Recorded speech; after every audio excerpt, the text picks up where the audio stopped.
You want to know what drives me crazy? Students from all over the world always ask me, how can I ever learn to speak English fluently? I wasn't born in the United States. How can I speak English fluently? How can I sound like an American? How can I speak fast? And then I think, hasn't anyone ever told you? It's easy. You just need someone to teach you how to do it. I'm Emily from Chatterfox, and in this video, you're going to learn 5 quick, easy tips to sound just like an American. And you're going to learn all of them by the end of this video, so be sure to watch until the end. By the way, subscribe to Chatterfox right now so you don't miss out on any of our other quick fluency tips. So, before I share with you the 5 tips, I want to take a minute to talk about the answer to this question. Why should I be fluent? Why should I even worry about fluency? And the answer to this is, you shouldn't listen to just me. Also listen to the research that people have done about this. Research shows that when you hear someone speaking in a way that you don't understand, you automatically assume that that person is not credible and does not know what they're talking about. Everyone is subject to this, even people like me who are used to working with non-native speakers. I also am guilty of this, so most of the people that you talk to will also think this way.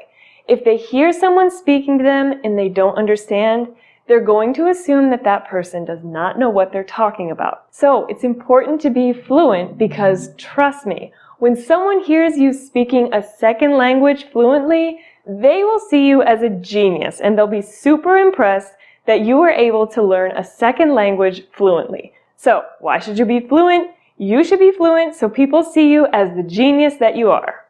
Tip number 1, use common American words. There are a few words that are pretty uniquely American, and you can memorize them very quickly. There's just a few of them, and this will make you sound a lot more American. For example, replace very good with awesome. Like, for example, this lovely city behind me is Washington, D.C. Instead of saying Washington, D.C. is very good, you could say Washington, D.C. is awesome. And trust me, Washington, D.C. is awesome, and that's why Chatterfox is headquartered in Washington, D.C. You can also try using some American filler words, such as the word like. For example, I'm really tired today. It may not be the proper way of speaking, but it truly will make you sound more American.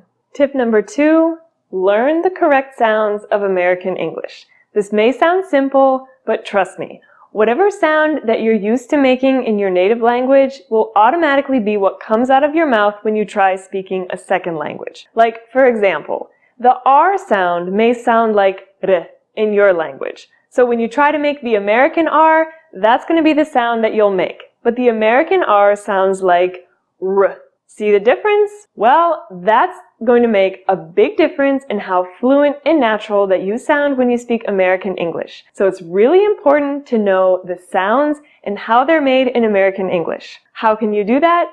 You can do that by going to zzfox.com so that you can search any word in American English and hear exactly how a native speaker pronounces it. This tool is totally free and super helpful, so anytime you want to know how to pronounce a word and what sounds to use, go to zzfox.com. Tip number 3 is word stress. What is word stress?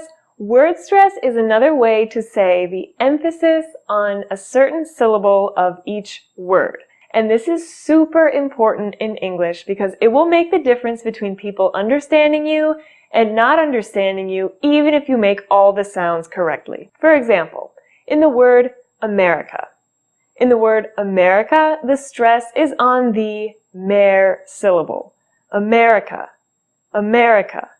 If I say this word America, I bet most people would have no idea what I was saying. America. It sounds completely wrong, although I'm saying all of the sounds correctly. So it's really important to learn which syllable to stress for every word that you say in English. So a lot of people wonder, how can I do that? How can I learn all of the word stresses? Well, there's a quick and easy resource that's going to help you do that, and I'll tell you all about it at the end of the video. Tip number 4 is using intonation. What is intonation? Intonation is the rising or the falling of your voice. And this is important because if you don't use intonation, it's going to be painful for people to listen to you. For example, listen to me say this sentence without intonation. Hi, I'm Emily. I'm going to be your teacher. How boring does that sound? Would you want a teacher who talks like that? No. So that's why it's important to use intonation. If you learn intonation, you're going to be able to communicate a lot more effectively and be a lot more engaging when you're speaking English. And the last tip for sounding like an American is using reductions and linking. So reductions and linking are important because if you don't use them, you're going to sound like a robot when you're speaking English. Let's take this sentence for example. I want to speak like an American. It sounds like a robot because they're not using any linking or any reductions. But there's an easy way to fix that. And there's even a formula for the reductions that you can learn quickly and easily. Example, want to reduces to wanna. I wanna speak like an American. The word an and American link together because there's a consonant in between two vowels. An American. And there's just a few rules like that you can learn quickly and then you'll sound just like an American when you're speaking. So now is the moment you've all been waiting for. I'm going to tell you about the quick and easy ways to learn about these keys to fluency, just like I've been promising throughout the video. The best way to do this is by signing up for our Fluency Challenge. It's totally free and takes 5 days, and during those 5 days, you're going to learn all about the easy ways to use these keys to fluency in American English. This challenge is for people who are willing to spend at least 10 minutes a day for the next 5 days. So if you think that your image and your confidence and your future are worth it, sign up right now. If you're not that type of person, it's not going to work for you because you have to show up and you have to do some work to be successful in the Fluency Challenge. We've made everything easy for you, but you have to come and do it. So, if you're ready and if you're up for the challenge, sign up for the Fluency Challenge right now. See you there!